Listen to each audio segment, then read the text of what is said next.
और इसीलिए थंबनेल में मैंने लिखा है कि काश हर स्टूडेंट्स इस स्पीच को एक बार सुन ले। तो आज फिर से शब्द सारे कलाम साहब के होंगे।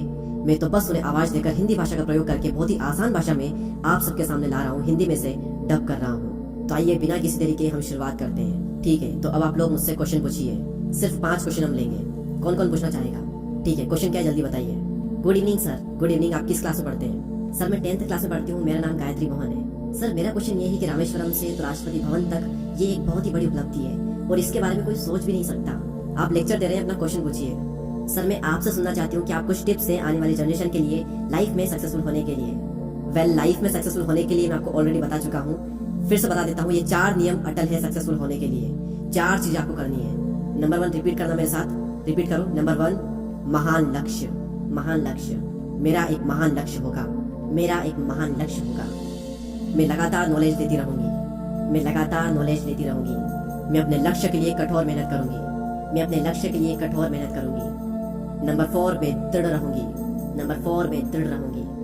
बस यही मंत्र है। हाँ पूछो पूछो। सर मेरी इंग्लिश थोड़ी सी खराब है, मलयालम मीडियम से पढ़ता हूँ। मलयालम में बोलो, कोई बात नहीं। सर इंडिया की एक बड़ी ताकत और एक बड़ी कमजोरी क्या है? इंडिया की बड़ी ताकत और बड़ी कमजोरी क्या है? क्या बात है, फैंटास्टिक बॉय। किस क्लास में पढ़ते हो? सर 7th क्लास में। ओके, अब सवाल पर आते हैं। बड़ी ताकत क्या है इंडिया की? इंडिया की सबसे बड़ी ताकत हो तुम, जहाँ पर 60 करोड़ युवा रहते हैं। यह है हिंदुस्तान की सबसे बड़ी ताकत। अब मैं जो बोलूंगा मेरे साथ रिपीट करना। युवाओं का प्रज्वलित मन। युवाओं का प्रज्वलित मन। धरती के ऊपर, धरती के ऊपर, धरती के नीचे, धरती के नीचे और धरती पर, और धरती पर सबसे शक्तिशाली चीज है। सबसे शक्तिशाली चीज है। तो भारत का युवा और युवाओं का प्रज्वलित मन हिंदुस्तान की सबसे बड़ी ताकत है। और तुमने पूछा कि इंडिया की सबसे बड़ी कमजोरी क्या है। ठीक है, कमजोरी भारत बिना मिशन के एक कमजोरी है। एक देश मर जाता है अगर उसमें मिशन नहीं है तो, कोई उद्देश्य नहीं है तो।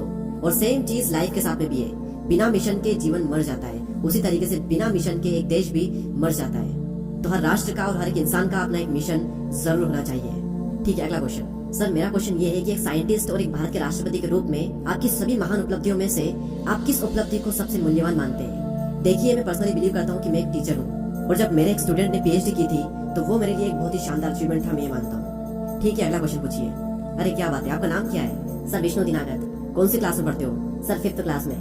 आपका ड्रीम क्या है? सर मेरा सपना है कि मैं एक IAS ऑफिसर बनूं। क्या बात है, आप बहुत ही स्मार्ट लड़के। मुझे बताइए आप एक IAS ऑफिसर क्यों बनना चाहते हैं? कोई बात नहीं, मेरे साथ रिपीट करो। एक IAS ऑफिसर के रूप में, एक IAS ऑफिसर के रूप में मैं करप्शन को रिमूव करूंगा। ठीक है, आप क्वेश्चन पूछिए। सर मेरा क्वेश्चन ये है कि क्या आप लव, कंपैशन और ग्रेटिट्यूड यानी कि प्रेम, करुणा और कृतज्ञता के बारे में कुछ कह सकते हैं? प्यार वो है जो हमें माता पिता से मिलता है, उसका कोई मूल्य नहीं है। करोड़ों रुपए दे करके भी हम उसे खरीद नहीं सकते। तो प्यार वो है जो कि हमें हमारे माता पिता से मिलता है। इसलिए आज आप अपनी मम्मी को खुश करेंगे। क्या करेंगे? खुश करेंगे। कंपैशन यानी कि कृतज्ञता के बारे में अगर कुछ कहूँ तो आज जब मैं ट्रेवल कर रहा था तो 2 बच्चे थे और उनके माता पिता उनके साथ में थे। वो दोनों बच्चे फिजिकली सही नहीं थे, लेकिन जब वो फ्लाइट में एंटर कर रहे थे तो फ्लाइट में बैठा हुआ हर एक पर्सन उन दोनों बच्चों को इनकरेज कर रहा था, कंपैशन को शो कर रहा था, कृतज्ञता को शो कर रहा था। और यही है कंपैशन। और बात रही ग्रेटिट्यूड की, आभार प्रकट करने की, तो ये एक ऐसी क्वालिटी है जो कि हर इंसान के अंदर होनी चाहिए। हम एक उदाहरण से समझते हैं। आपने सूरज को देखा है? सूरज को, अर्थ को देखा है? पृथ्वी को?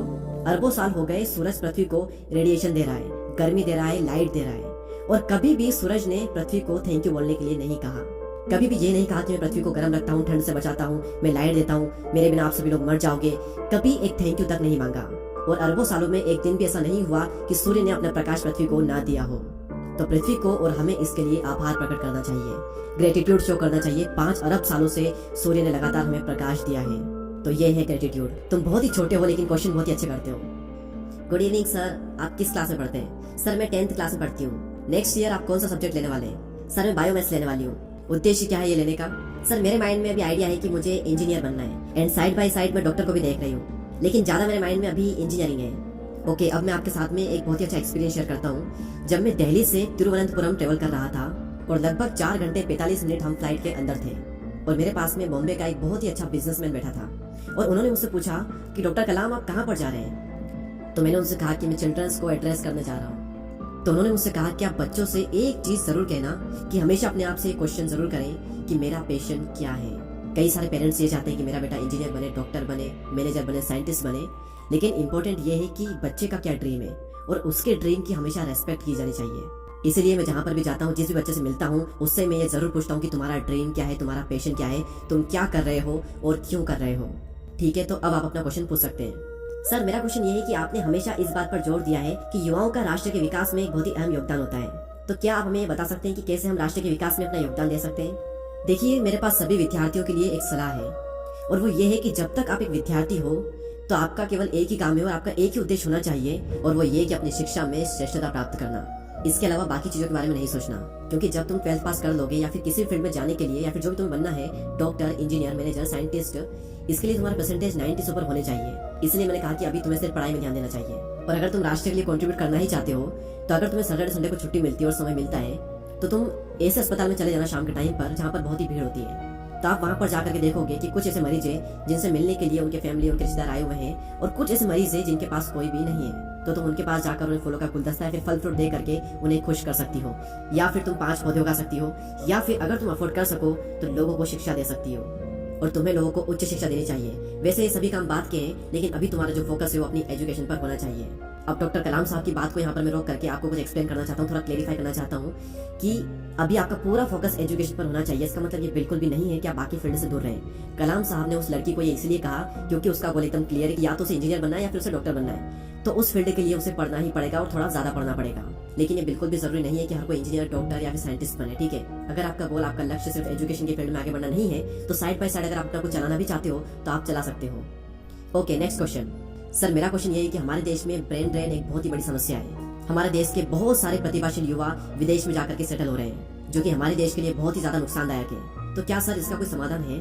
देखिए, हमें समस्या के लिए किसी समाधान की जरूरत नहीं है, क्योंकि ब्रेन ड्रेन कोई समस्या नहीं है। इसलिए आप फिक्र मत करो, क्योंकि भारत में अरबों लोग रहते हैं, जहाँ से हर साल अलग अलग क्षेत्रों से लगभग 30 लाख विद्यार्थी निकलते हैं। तो अगर उनमें से 5-10 हजार विद्यार्थी विदेश चले भी जाते हैं तो इतना कोई फर्क नहीं पड़ता, क्योंकि जैसे इंडिया से यंगस्टर विदेश जाएंगे वैसे ही कई सारे लोग विदेश से भी इंडिया आएंगे, जिससे कि ज्ञान का आदान प्रदान होगा और इसमें कुछ गलत बात भी नहीं है। तो मेरे अनुसार ब्रेन ड्रेन कोई अभी बड़ी समस्या नहीं है। लेकिन हाँ, अगर कोई समस्या है या फिर ये कहें कि किसी चीज की जरूरत है तो वो ये है कि हमारे पास में महान वैज्ञानिक प्रयोगशालाएं जरूर होनी चाहिए, जिससे कि जैसे अभी हम विदेश जाकर के शोध करते हैं वैसे ही विदेश से वैज्ञानिक आकर के भारत में शोध कर सके। सर, मेरा क्वेश्चन ये है कि हम हर रोज भ्रष्टाचार से संबंधित समाचार सुनते हैं, तो क्या आप कुछ उपाय बता सकते हैं जिससे कि हम भ्रष्टाचार को खत्म कर सकें या फिर उसे कम कर सकें? देखिए, अगर मैं आप सभी को करप्शन को खत्म करने का तरीका बताऊंगा तो क्या आप सभी लोगों को करेंगे, मेरी बात मानेंगे? Yes sir. भारत में 1 अरब से भी ज्यादा लोग रहते हैं और यही 1 अरब लोग 200 मिलियन घरों में रहते हैं, यानी कि हर घर में लगभग 5 लोग रहते हैं। माता पिता, 1 लड़का और 2 लड़कियां, या फिर माता पिता, 2 लड़कियां और 1 लड़का। और ये देखा गया है कि 200 मिलियन घरों में से 60 मिलियन घरों में करप्ट लोग हैं। आप इमेजिन करिए, फैमिली में एक पर्सन करप्शन के थ्रू पैसे कमाता है, लेकिन अगर बच्चे हिम्मत करके अपने पापा से बोल दे कि पापा, अगर आप करप्शन करके पैसे कमाओगे तो हम आपकी कार या फिर बाइक या फिर स्कूटी नहीं चलाएंगे, ना ही उसमें बैठेंगे, तो क्या वह पिता कुछ बोल पाएगा? अगर सभी बच्चे अपने पापा से ये बोल देंगे ना तो आधे ही सही, लेकिन भ्रष्टाचार लगभग आधा हो जाएगा, बहुत कम हो जाएगा।